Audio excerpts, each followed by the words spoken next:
S അച്യുതാനന്ദനെ പിതൃശൂന്യൻ, തന്തയില്ലാത്തവൻ എന്ന് വിളിച്ചാണ് സ്വരാജ് അദ്ദേഹത്തിന്റെ രാഷ്ട്രീയ പ്രവേശം സ്റ്റാർട്ട് ചെയ്യുന്നത്. വി എസ് അച്യുതാനന്ദൻ ഇപ്പോഴും ജീവിച്ചിരിപ്പുണ്ട്. അനുഗ്രഹം വാങ്ങാനല്ല, മാപ്പ് പറയാൻ അവിടെ പോയതിനു ശേഷമാണ് സ്വരാജ് ഈ മണ്ഡലത്തിൽ കാലുകുത്തേണ്ടത് എന്ന് സാമാന്യ രാഷ്ട്രീയ ബോധം കൊണ്ട് പറയാൻ അദ്ദേഹത്തോട് ഒരു ഉപദേശം നൽകാൻ ഞാൻ ഈ സമയം വിനിയോഗിക്കുകയാണ്. സ്വരാജ് ഓർക്കേണ്ട ഒരു കാര്യമുണ്ട്. അത്രയേറെ വിധേയത്വം കാണിച്ചിട്ടു മറ്റൊരു നേതാവിനെ, സ്വന്തം പാർട്ടിയിലെ തലമുതിർന്ന ഒരു നേതാവിനെ പിതൃശൂന്യൻ എന്ന് വിളിച്ചിട്ടു.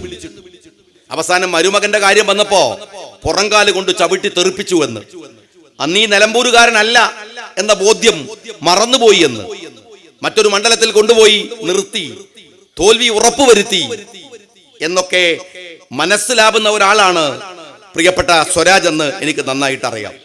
ഞാൻ സ്വരാജിനോട് പറയുന്നത്, ഒരു തെരഞ്ഞെടുപ്പിന് വരുമ്പോൾ ആ തെരഞ്ഞെടുപ്പിലെ സ്ഥാനാർത്ഥി അല്ല വിഷയം. ഒരു ചെറിയ ഘടകമാണ് സ്ഥാനാർത്ഥിയാവുക. അത് ഷൗക്കത്തായാലും അത് സ്വരാജ് ആയാലും ആരായിരുന്നാലും രാഷ്ട്രീയപരമായ വിഷയങ്ങളാണ് ചർച്ച ചെയ്യേണ്ടത്. രാഷ്ട്രീയമാണ് നമ്മൾ തമ്മിൽ സംസാരിക്കേണ്ടത്. അങ്ങനെയെങ്കിൽ വളരെ പ്രധാനപ്പെട്ട ഒരു വിഷയം, ഈ തെരഞ്ഞെടുപ്പിന് മുമ്പ് ക്ലാരിറ്റി വരുത്തേണ്ടത്, ബോധ്യപ്പെടുത്തേണ്ടത് ഈ രാജ്യത്തിലെ ജനങ്ങളോട് ഒരു ബാധ്യത തീർച്ചയായും സ്വരാജിനുണ്ട്. അതെന്താണെന്ന് അറിയാമോ? സ്വരാജിന് ഈ അടുത്ത കാലത്ത് സ്വരാജ് രാഷ്ട്രീയ ചർച്ചകളിൽ നിറഞ്ഞു നിന്നത് യുദ്ധവുമായി ബന്ധപ്പെട്ടാണ്. ആ യുദ്ധത്തെക്കുറിച്ച് സ്വരാജ് ഒരു അഭിപ്രായം പറഞ്ഞു. ആ അഭിപ്രായം കേരള രാഷ്ട്രീയത്തിൽ വലിയ ചർച്ചയായി, വലിയ വിവാദങ്ങൾ ഉണ്ടായി. ആ ചർച്ചക്ക് സ്വരാജിന് മറുപടി പറയേണ്ടി വന്നു. ഒരാഴ്ചയുടെ ഉള്ളിൽ സ്വരാജ് അതിനെ വിശദീകരിക്കേണ്ടി വന്നു. കാരണം അത് അത്രമേൽ പ്രധാനപ്പെട്ട ഒരു കാര്യമായിരുന്നു. യുദ്ധം അനാവശ്യമായി ഒരു രാജ്യത്തുണ്ടാകുന്നതിന് നമ്മളൊന്നും അനുകൂലമല്ല. യുദ്ധത്തിന്റെ ഭക്തരുമല്ല നമ്മൾ, യുദ്ധം പാടില്ലെന്ന് വിചാരിക്കുന്നവരുമാണ്. പക്ഷെ ഈ അടുത്ത കാലത്ത് പാകിസ്ഥാനുമായി ഇന്ത്യ നടത്തിയ ഒരു യുദ്ധ ആരംഭമുണ്ടല്ലോ, അതെന്തിനു വേണ്ടിയായിരുന്നു? സ്വരാജിന് എങ്ങനെയാണ് ആ യുദ്ധം ഒരു വെറുപ്പായി മാറുന്നത്? എന്തുകൊണ്ടാണ് സ്വരാജ് ആ യുദ്ധം അനാവശ്യമാണ് എന്ന് പറയാനുള്ള കാരണം? ഞാൻ പറയട്ടെ, ഒരു വിശ്വാസി എന്ന നിലക്ക്, ഒരു മുസ്ലിം എന്ന നിലക്ക് ആ യുദ്ധത്തിന്റെ അനിവാര്യത സ്വരാജിന് പറഞ്ഞാൽ മനസ്സിലാകുമോ എന്ന് എനിക്കറിയില്ല. 26 പേരെ വെടിവെച്ചു കൊന്ന് അവർ ചെയ്ത ആ തീവ്രവാദികൾ ചെയ്ത ഒരു ചോദ്യവും അവരുടെ രീതിയുമുണ്ട്. എന്താണ് അവർ പറഞ്ഞത്? കലിമ ചൊല്ലൂ, കലിമ ചൊല്ലാത്തവനൊക്കെയും വെടിവെച്ചു കൊല്ലുക. ഏത് ഇസ്ലാമാണിത്? ഏത് മതമാണിത്? കലിമ ചൊല്ലാത്തവനെയൊക്കെ കൊല്ലണോ? അങ്ങനെ പറഞ്ഞിട്ടുണ്ടോ ദീനില്, ഇസ്ലാമില്? അങ്ങനെ ചെയ്യാറുണ്ടോ വിശ്വാസികൾ? കലിമ ചൊല്ലാത്തവരെ കൊല്ലുക. തീരുന്നില്ല. പെണ്ണുങ്ങളോട് പറയാണ്, ഏയ് പെണ്ണുങ്ങളെ കൊല്ലില്ല. എന്നാലോ ആ പെണ്ണിന്റെ കണ്ണിന്റെ മുമ്പിൽ വെച്ച്, ആ സ്ത്രീയുടെ കണ്ണിന്റെ മുമ്പിൽ വെച്ച് അവരുടെ ഭർത്താക്കന്മാരെ അതിക്രൂരമായി കൊലപ്പെടുത്തുക. എന്നിട്ടോ അത് ഇസ്ലാമിന്റെ പേരിലാണ് എന്ന് അവർ പറയുകയും ചെയ്യുക. അവരുടെ വെടിയുണ്ടകൾ തറച്ചത് വിശ്വാസിയായ മുസ്ലിമിന്റെ നെഞ്ചിൻ കൂട്ടിലാണ്.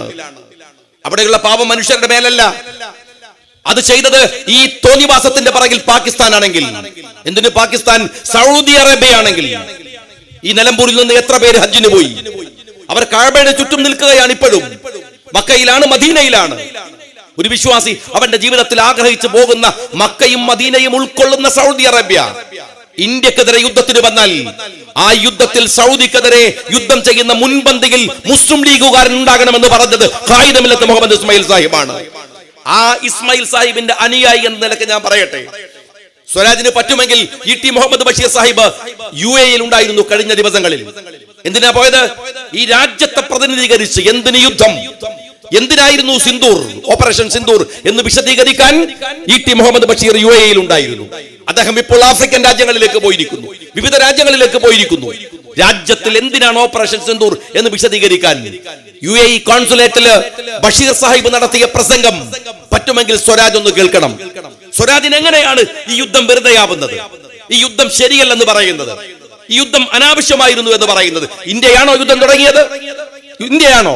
പാകിസ്ഥാൻ തുടങ്ങി വെച്ച തീവ്രവാദത്തിന് മറുപടി കൊടുക്കാൻ ഒരു രാജ്യം നിർബന്ധമാക്കപ്പെട്ടപ്പോൾ നടത്തിയ യുദ്ധത്തെ പോലും അപകടകരമായ വിധത്തിൽ തെറ്റായി വ്യാഖ്യാനിക്കാനാണ് ഇവിടെ സ്വരാജ് ശ്രമിച്ചത്. ഞാൻ സ്വരാജിനോട് പറയുന്നത്, മത്സരിക്കുന്നത് സ്ഥാനാർത്ഥിയല്ല, നിലപാടുകളാണ്, പരിപാടികളാണ്, അതുപോലെ തന്നെ രാജ്യവുമായി ബന്ധപ്പെട്ട പ്രശ്നങ്ങളാണ്. ആ അർത്ഥത്തിൽ ഈ യുദ്ധത്തെക്കുറിച്ചുള്ള അങ്ങയുടെ അഭിപ്രായം വിശദീകരിക്കാൻ ഇവിടുത്തെ അറിയാൻ ഈ രാജ്യത്തിലെ വോട്ടർമാർക്ക് അവകാശമുണ്ട്. താങ്കൾ അത് പറയും എന്ന് ഞാൻ വിചാരിക്കുകയാണ്. ഒപ്പം ഇവിടെ ഈ തെരഞ്ഞെടുപ്പില് ഞാൻ നേരത്തെ പത്രക്കാരെ കണ്ടപ്പോഴും പറഞ്ഞു, തെരഞ്ഞെടുപ്പിലെ ഏറ്റവും മുഖ്യമായ പ്രശ്നം എന്ന് പറയുന്നത് കേവലം ഇവിടെ മത്സരിക്കുന്ന സ്ഥാനാർത്ഥികളുമായി ബന്ധപ്പെട്ട വിഷയമല്ല. അതൊക്കെ പിന്നീട് ഒരു തിരഞ്ഞെടുപ്പ് അനിവാര്യമായപ്പോൾ ഉണ്ടായതാണ്. യഥാർത്ഥ പ്രശ്നം എന്താണ്? യഥാർത്ഥ പ്രശ്നം PV അൻവർ ഉന്നയിച്ച രാഷ്ട്രീയ പ്രശ്നങ്ങളാണ്. അൻവർ എവിടെ നിൽക്കുന്നു എന്നതൊക്കെ, അൻവറിന്റെ രാഷ്ട്രീയം ഏത് തരത്തിൽ പോകുന്നു എന്നതൊക്കെ വരുന്ന ദിവസങ്ങളിൽ തീരുമാനിക്കേണ്ടതും രാഷ്ട്രീയത്തിൽ അതിന്റെ നിലപാടുകൾ പിന്നീട് പറയേണ്ടതുമാണ്. പക്ഷേ അൻവർ എവിടെ നിന്നാലും അൻവർ ഉയർത്തിയ രാഷ്ട്രീയ പ്രശ്നങ്ങൾ ഗൗരവമുള്ളതാണ്, ചർച്ച ചെയ്യേണ്ടതാണ്, വിശദീകരണം ആവശ്യമുള്ളതാണ്. ആ അൻവർ ഉയർത്തിയ പ്രശ്നങ്ങളാണ് ഈ തെരഞ്ഞെടുപ്പിലെ ഏറ്റവും ഗൗരവപ്പെട്ടതായി നിൽക്കേണ്ടത്. എന്താ അൻവർ പറഞ്ഞത്?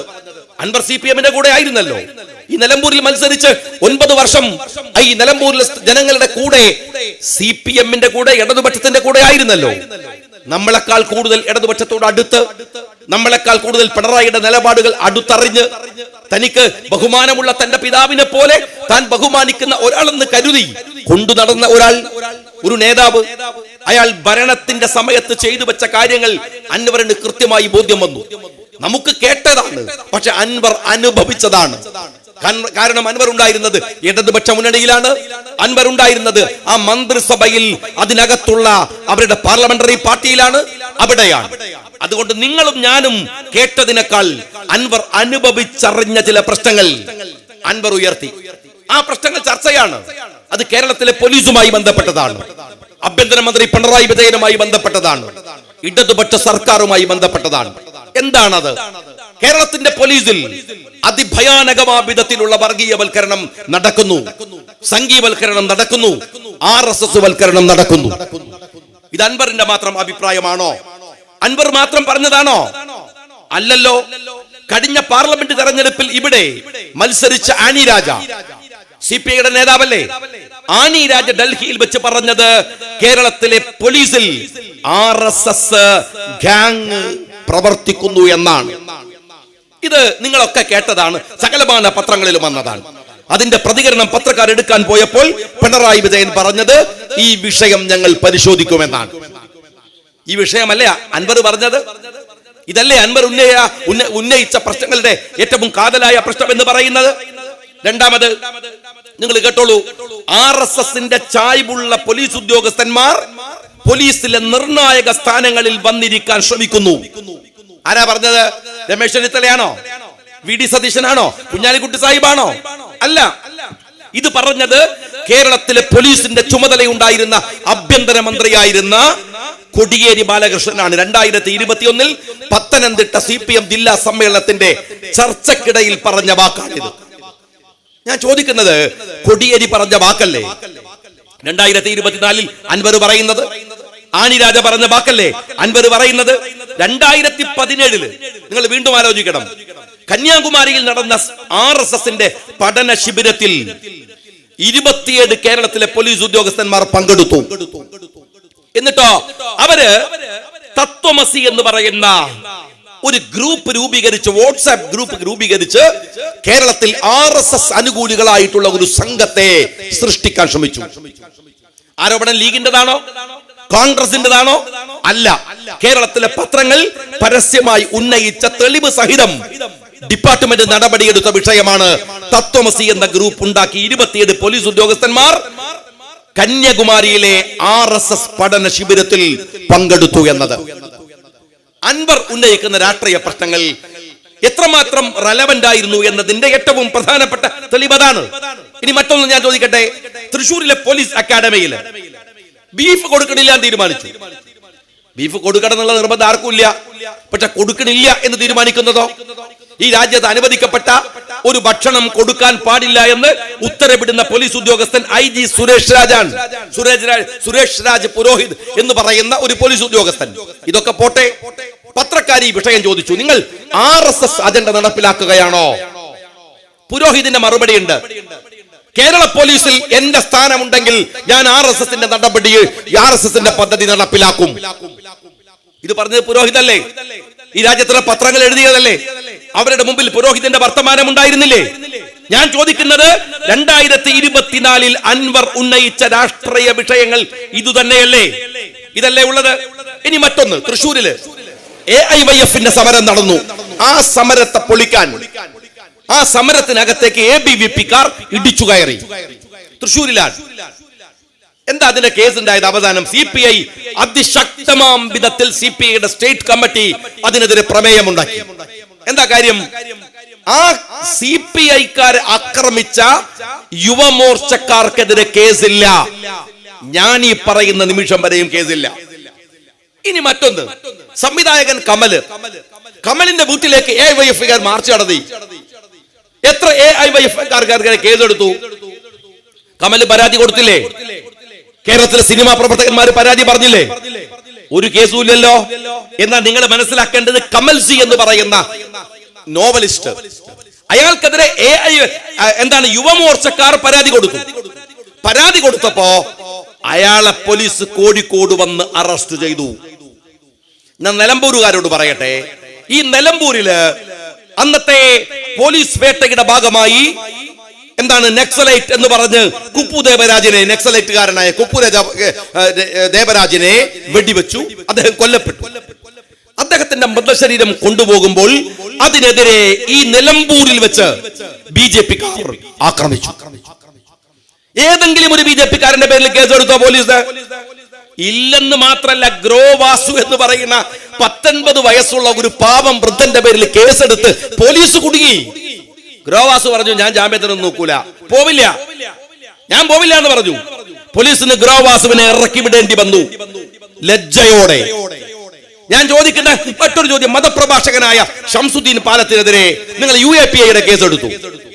എന്നാൽ ഒരു സാധാ പെറ്റി കേസ് നിങ്ങൾ ശശികലക്കെതിരെ എടുത്തോ ഈ സമയത്ത്? ഇതൊക്കെ കേരളത്തിലുണ്ട്. എന്തിനാണ് കഴിഞ്ഞ 2 ആഴ്ച മുമ്പ് കേരളത്തിലെ ജയിൽ ഉദ്യോഗസ്ഥന്മാർ ചേർന്ന് RSSന്റെ യോഗം ചേർന്നു. പത്രക്കാർ ചോദിച്ചു പോലീസിനോട്, എന്താ കേരളത്തിന്റെ മുഖ്യമന്ത്രി പറഞ്ഞത്? അതുണ്ടായി, നടപടി വരും. എപ്പോ വരും? ഞാൻ ചോദിക്കുന്നത്, നടപടി എടുത്തവരെ മാറ്റാന്നുള്ളതല്ല. എങ്ങനെയാണ് കേരളത്തിന്റെ പോലീസിൽ, കേരളത്തിന്റെ സിസ്റ്റത്തിനകത്തേക്ക് ഈ സംഘപരിവാർ കടന്നു വരുന്നത്? ഈ പ്രശ്നമാണ് 2024 അൻവർ ഉന്നയിച്ച രാഷ്ട്രീയ വിഷയങ്ങളുടെ കാതൽ എന്ന് പറയുന്നത്. അൻവർ പറഞ്ഞത് അജിത്തിനെ കുറിച്ചാണ്, ADGP. അൻവർ പറഞ്ഞത് SP സുജിത്തിനെ കുറിച്ചാണ്. ഈ 2 വിഷയങ്ങൾ കേരളത്തിൽ ചർച്ച ചെയ്തില്ലേ?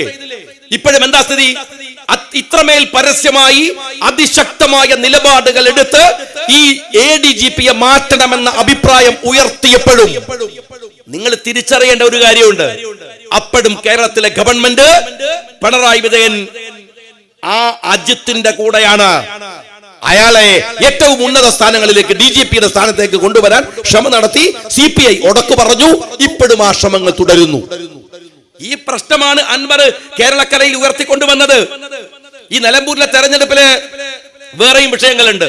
നിങ്ങൾ CPM-കാരെന്താ വിചാരിച്ചത്? ഈ തെരഞ്ഞെടുപ്പിന് മുമ്പ് നിങ്ങൾ പറഞ്ഞ, നിങ്ങൾ കേരളം പിടിക്കാനുള്ള പുറപ്പാടാണ്. മൂന്നാമതും കേരളം പിടിക്കാൻ. രണ്ടാമത്തെ ഗവൺമെന്റ് വരുമ്പോ നമുക്കറിയാം, കേരളം ഇങ്ങനെ വിറങ്ങലിച്ചു നിൽക്കുന്ന ഒരു വല്ലാത്ത സന്നിഗ്ധമായ മുഹൂർത്തമായിരുന്നു. ആ മുഹൂർത്തത്തിൽ അവരുടെ മുമ്പിൽ പിണറായി വിജയൻ നിന്നു. അദ്ദേഹത്തിന്റെ കയ്യിലായിരുന്നു സകലമാന ടൂളുകളും. ലോകം തന്നെ അവസാനിക്കാൻ പോവുകയാണ് എന്ന് കരുതി പ്രവാസ ലോകം മുഴുവൻ ഭയപ്പെട്ട് നിൽക്കുമ്പോ, ലോകം മുഴുവൻ പേടിച്ചു നിൽക്കുന്ന ഒരു സന്നിഗ്ധമായ ഘട്ടത്തിൽ വളരെ ശക്തമായി ആസൂത്രിതമായി സഖാവ് പിണറായി വിജയൻ കഴിഞ്ഞ 2ാം തവണത്തെ ഭരണത്തെ കൊണ്ടുവന്നു. ഇപ്പോ 3ാമത്തെയും ഭരണം കൊണ്ടുവരുന്നു പറഞ്ഞിട്ട് അതിന്റെ പ്രൊപ്പഗണ്ടയിലായിരുന്നു കുറച്ചു ദിവസം.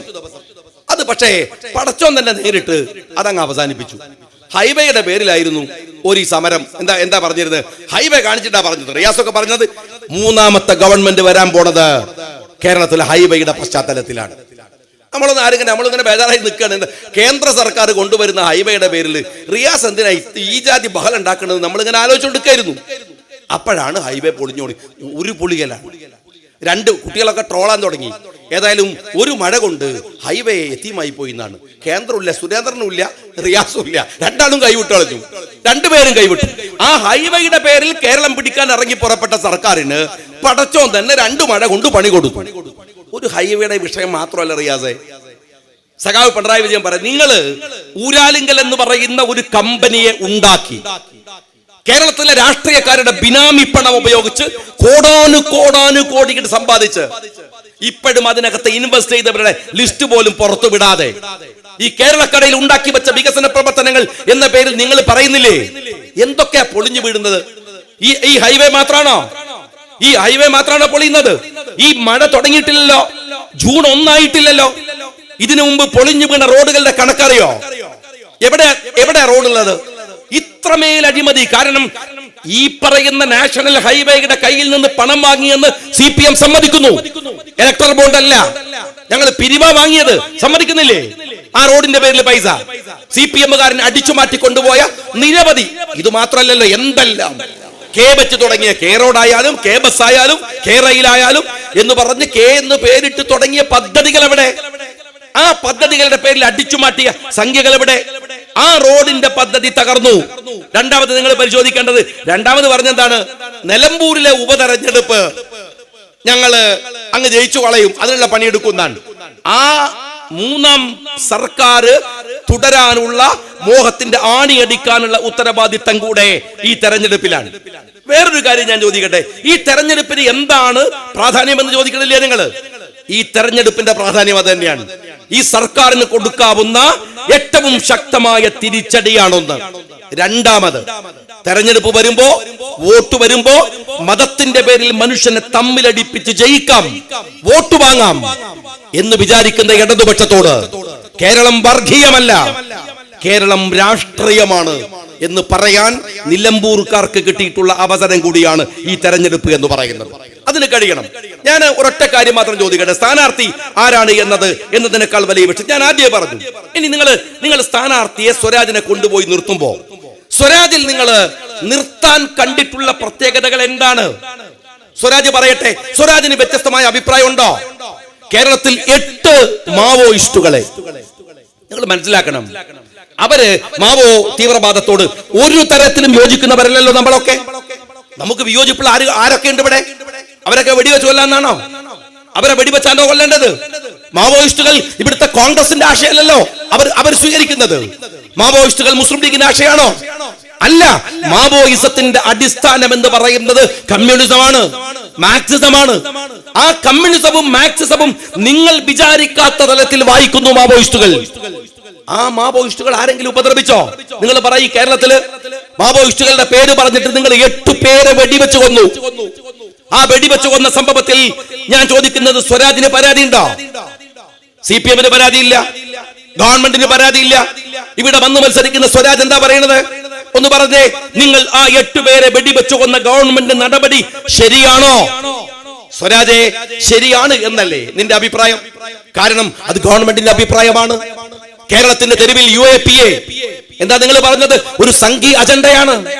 ആ സംഘീയ അജണ്ട വെച്ച് UAPA ചുമത്തി ആളുകളെ ജയിലിൽ അടക്കുക. ചെറുപ്പക്കാരെ നിങ്ങൾക്കറിയാലോ, അലനെ, താഹയെ, ഷൗക്കത്തിനെ, എത്ര പേരെ ജയിലടച്ചു നിങ്ങൾ? ഞാൻ സ്വരാജിനോട് ചോദിക്കുന്നു, UAPA ചുമത്തി ചെറുപ്പക്കാരെ ജയിലിൽ അടക്കുന്ന സർക്കാരിന്റെ പദ്ധതിയോട് നിങ്ങൾക്ക് അഭിപ്രായമുണ്ടോ ഇല്ലയോ? തീരുന്നില്ല. കേരളത്തിന്റെ പോലീസിനെ സംഘീവൽക്കരിക്കുന്നു, കേരളത്തിന്റെ പോലീസിനെ സംഘീയാക്കുന്നു എന്ന വ്യാപകമായ ആരോപണം സർക്കാരിനെതിരെ ഉണ്ട്. നിങ്ങൾ ഈ അഭിപ്രായത്തോട്, ഈ നടപടിക്രമങ്ങളോട് നിങ്ങളുടെ യോജിപ്പ് എന്താണ്? അല്ലെങ്കിൽ ഏത് തരത്തിലാണ്? കേരളത്തിലെ മുസ്ലിങ്ങൾക്കെതിരെ ഏറ്റവും മ്ലേച്ഛമായ പരാമർശങ്ങൾ ഈ ഗവൺമെന്റ് നടത്തി പലതരത്തിൽ. കേരളത്തിലെ ദളിതുകളെ എത്രമാത്രം നിങ്ങൾ ആലോചിച്ച് നോക്കി. 2-3 ദിവസം മുമ്പ് ബിന്ദു എന്ന് പറയുന്ന ഒരു സ്ത്രീ, ഒരു ദളിത് സ്ത്രീ, അവര് പണിയെടുക്കുന്ന വീട്ടിൽ നിന്ന് സ്വർണം കട്ടെടുത്തു എന്ന് പറഞ്ഞിട്ട് അവരെ പോലീസിൽ പിടിച്ചു, പരാതി കൊടുത്തു.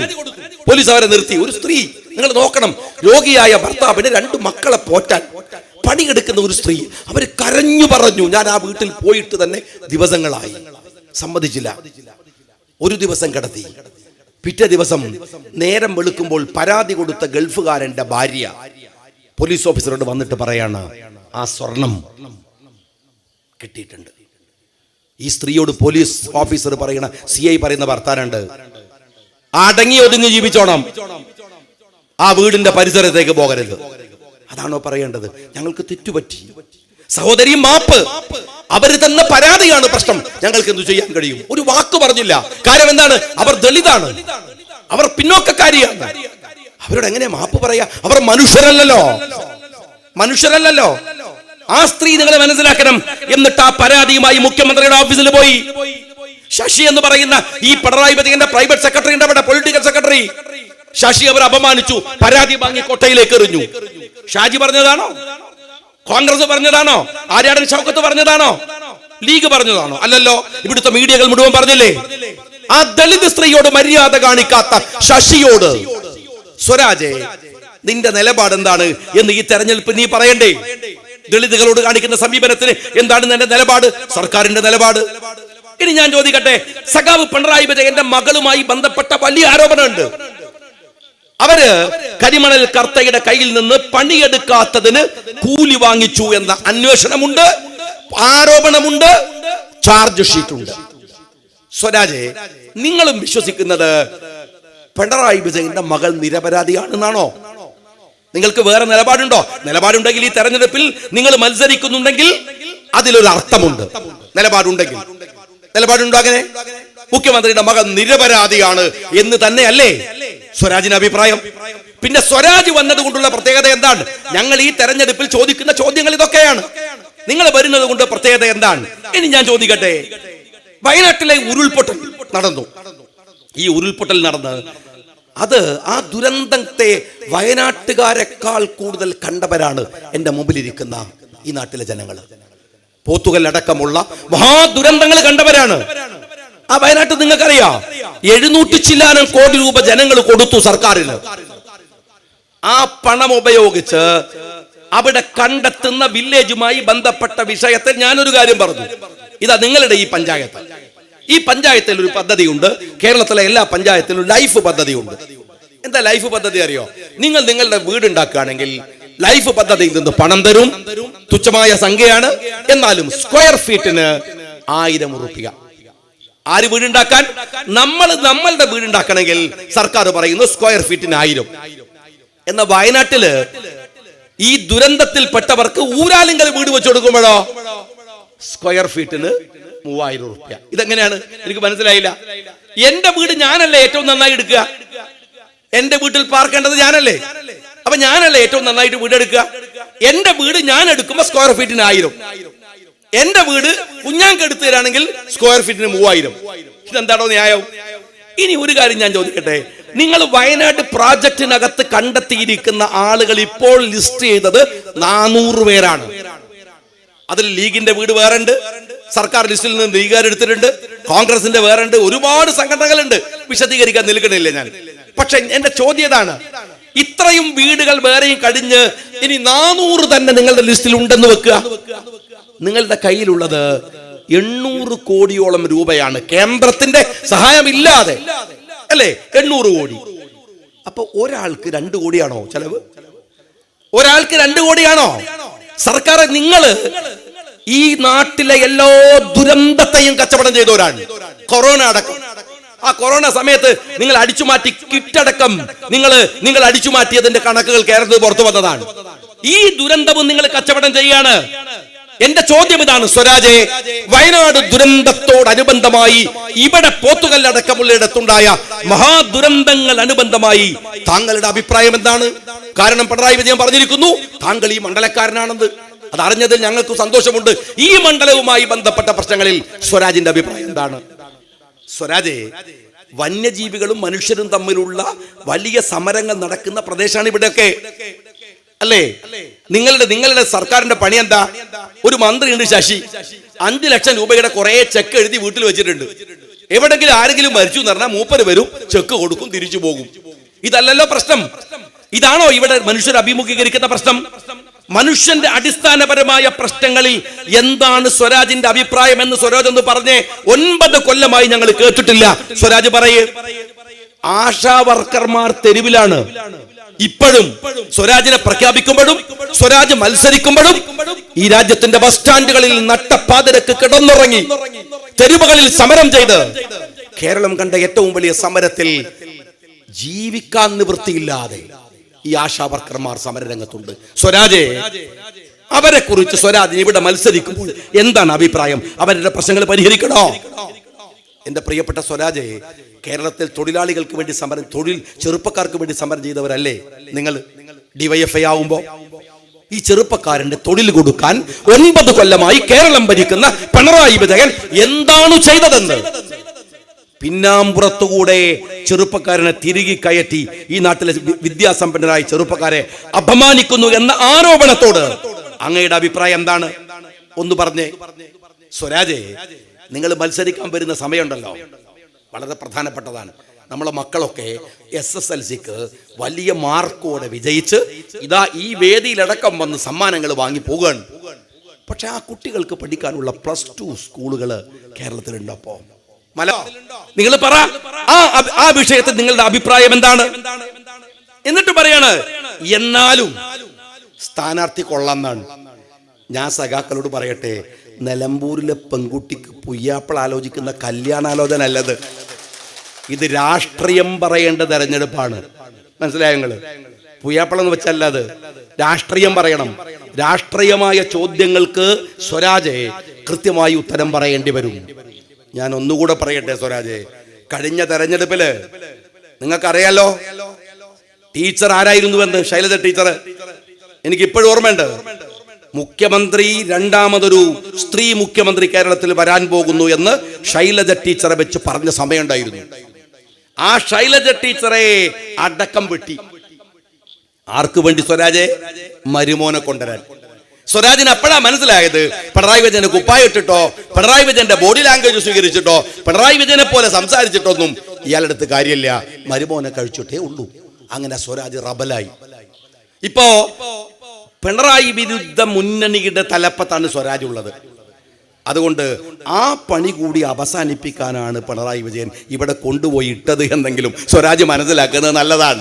ശൈലജ ടീച്ചറെ പാർലമെന്റ് തെരഞ്ഞെടുപ്പിൽ വടകരയിൽ തീർത്ത പോലെ പിണറായി വിജയന്റെ കണ്ണൂരിലെ ഏറ്റവും വലിയ എതിരാളി പി ജയരാജനെ വടകരയിൽ കൊണ്ടുപോയി തോൽപ്പിച്ച് അവസാനിപ്പിച്ച പോലെ പാർട്ടിക്കകത്തുള്ള സമരവും സ്വരാജെ നിർത്തിക്കോ എന്ന് പറയാനാണ് നിലമ്പൂരിൽ സ്വരാജെ നിന്നെ കൊണ്ടുവന്ന് നിർത്തിയത് എന്ന സാമാന്യ ബോധമെങ്കിലും നോമിനേഷൻ കൊടുക്കുന്നതിന് മുമ്പ് നിനക്ക് വന്നാൽ നിനക്ക് കൊള്ളാമെന്നല്ലാതെ ഐക്യജനാധിപത്യ മുന്നണി ഈ മണ്ഡലത്തിൽ ഞങ്ങളോട് കാണിച്ച നിങ്ങളുടെ നെറികെട്ട രാഷ്ട്രീയ പ്രവർത്തനങ്ങളെ നിങ്ങൾ ആരെ ഉപയോഗിച്ചാണോ ചെയ്തത്, ആ മനുഷ്യൻ തന്റെ തെരുവിലേക്ക് വലിച്ചെറിഞ്ഞു കാണിച്ച ഈ തെരഞ്ഞെടുപ്പില് ഞങ്ങൾ മത്സരിക്കുന്നു.